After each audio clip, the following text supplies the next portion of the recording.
The one thing they all have in common, I think, is they're hungry.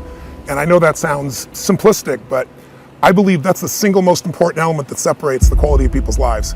It's not just the ability to have hunger, but to sustain it. Hunger means that you want more. You want more of yourself. You want to make a bigger difference. You want to be a better parent. You want to do something more than there is today, and that you don't get satisfied. Most people start out with hunger at an early stage of life and they lose it. But the people that come to me are hungry either because something's happened, they've had a birthday with a 0 on it, they've gone through a divorce, they're starting a business and they know I've got to have a different level, or they're the best in the world and they're always looking for that edge that makes the difference. I think everybody is born with hunger. Like, there's the desire to grow, to expand, to learn, and then disappointment sets in early in life for most people. And then we look to blame something outside of ourselves. And there are many events in our lives that can affect us all. We've all had pain and challenges.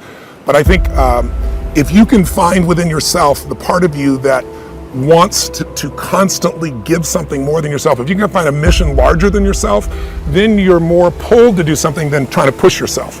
And pull has much more power than push. I always say motive does matter. That if your motive is to serve something greater, there is an energy that comes up inside of you. So I feed 2 million people a year because somebody fed my family when I was 11 years old, and now this year we're feeding 4 million. I want to do more in that area. And every business I'm in, that drive just doesn't go away. The capacity to strengthen and increase your hunger is the one common denominator amongst the most successful people. They've never lost their hunger. Most people are hungry to achieve a certain amount, make a certain amount of money, and then they get comfortable and relax, or to get a certain level of fitness and then they relax. But Richard is as driven today as when he was 16 years old starting. He's like on fire, and he's 65 years old. Warren Buffett is 85 years old. He's as driven today as when he began the journey, right? I believe intelligence. I love people that are wickedly smart, and I work to be wickedly smart by educating and training myself and so forth, and training my brain. There's a lot of intelligent people who can't fight their way out of a paper bag, right? Absolutely. Hunger is the ultimate driver, because if you're hungry, you can get the strategy, you can get the answer. If you can't model it, you can find it. So hunger, modeling would be maybe the next best skill. Knowing that success leaves clues. The best way is get around where it's better and things will hit you. Who you spend time with is who you become.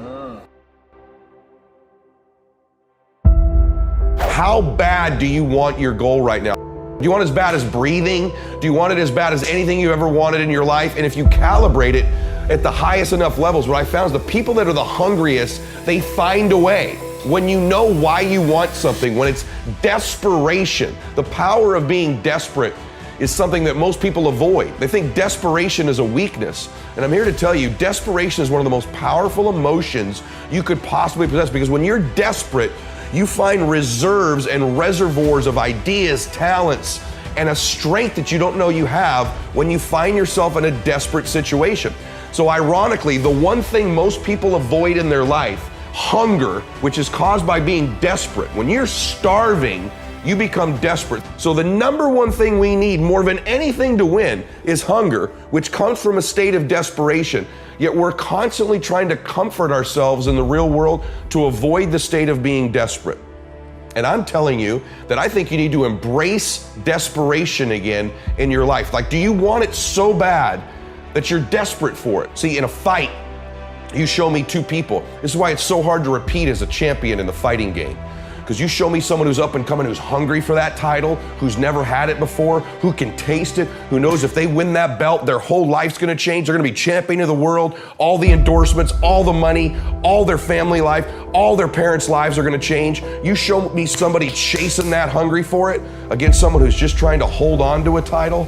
And that's why most of the time the challenger beats the champ.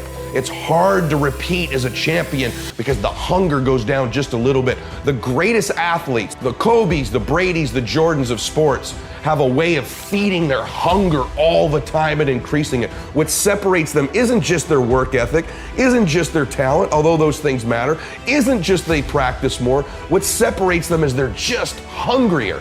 They somehow find a way as they climb up the ranks and win championship to get even hungrier for more, where 99% of the athletes lose just a little bit of their edge once they get that first championship, that first pro contract, that first big amount of money, that first world championship. They just lose their hunger a little bit. And then there's the elite, they get hungrier. It feeds the beast.